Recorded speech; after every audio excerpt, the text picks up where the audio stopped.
being among the first women to come through medicine, you learn what it's like to be in the minority. And at first, that may seem like a huge obstacle. But as your career unfolds, it's a huge gift. You can understand the differences that exist for others.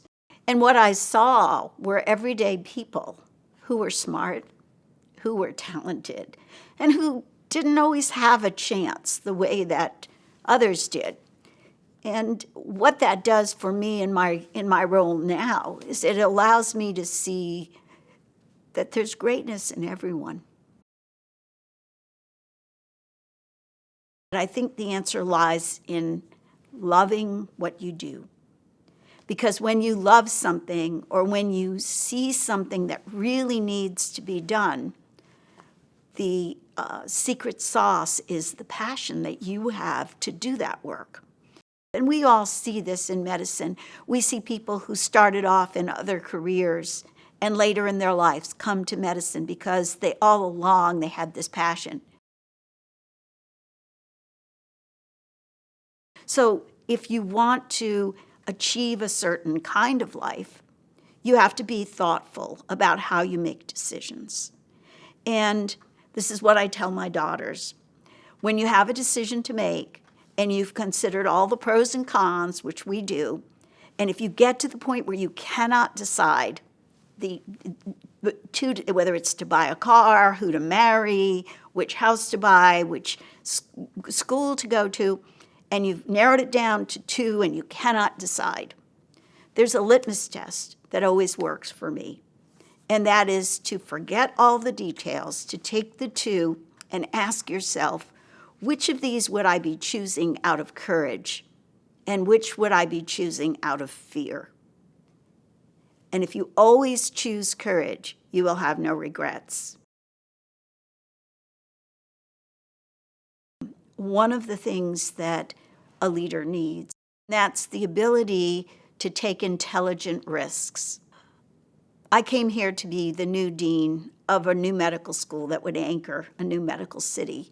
There were 5 finalists, most of whom dropped out because they said it couldn't be done. My attitude was, that's great, because I can do it, and if for some reason I can't, then I can just say to the president, look, you had 4 experts tell you it couldn't be done. You're lucky that I came and tried. But I think that's an example of if you don't take a big risk, you don't achieve a big reward. And I can give you an example. You're in a job you love, you're doing really well, you're not going to get promoted, but everyone loves you, you're revered, and you can do this job extraordinarily well. You get offered a job, you're not sure you can do it, you're not even sure it's doable, but it's kind of exciting, and you'd like to do it. And you have the choice to make, stay or go. And you don't know. Pros and cons all bounce out. Step back. Which one would you choose out of courage and which one out of fear? For me, staying where I am, staying where I was, doesn't take any courage at all. Going somewhere else, doing the unknown, requires a certain amount of courage. And here's the reality. If you choose fear in that situation, if you choose fear, here's what happens. You're going to either be a success or a failure. If you're a success, well, I always knew I could do it. That's why I chose it. But if you're a failure, you're devastated because you had no idea you would fail. Go to the other choice, the one you're not sure you can do. If you're a failure, you learn something. If you're a success, you're ecstatic because you did something you knew you couldn't do or you didn't think you could do. And I think that's probably the greatest lesson. And it has to be combined with doing something you love, because if you don't love what you do, it's just a job. And you won't advance and become a leader. You will always be a follower. And one other thing, Leadership isn't about the leader. It's about the mission, and it's about the people you lead. It's not about you. If you're a leader and there's nobody following you, what are you? Are you a leader?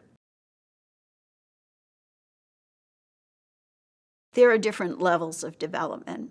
The first level of development, of course, is leading yourself. The next level is leading those who report to you or for whom you have responsibility. And in our world, for example, if you're a great teacher and your students love you and your advisees love you, well, that's a form of leadership. The next level up of leadership is when you can lead your colleagues. So if you're a faculty member, can you get other faculty to do what you want? If you're on a chair, do other chairs follow your lead? There's another level. You have an initiative. Can you get your boss to do what you want them to do? It's the opposite. Can you get the person to whom you report, who may want to do A when you want to do B? Can you get that person to come and do B? And how do you do that? That's a higher level of leadership. And perhaps the highest level of all is the community. Can you get the members of the community to do something that they wouldn't ordinarily do? Now, it's different from a community outreach program where you're giving the community exactly what they want. That's not what I'm talking about. What I'm talking about is you come in and you say, the community is going to do this, and it's something they either never thought of before or never would have wanted. That's another level of leadership. And if you think about it and you put yourself in positions where you have the opportunity to do those things, then you're learning how to be a leader. So the question is, how do you influence people when they don't want to be influenced? Well, that's where the love comes in, the passion. And a very good example of that was the scholarship program for our new medical school. I wanted every student in that charter class to go through medical school for free, tuition and living expenses, because I wanted to start off with an extraordinary class in my precious new medical school that I loved. And I went out into the community, and I explained to them why I wanted to do this.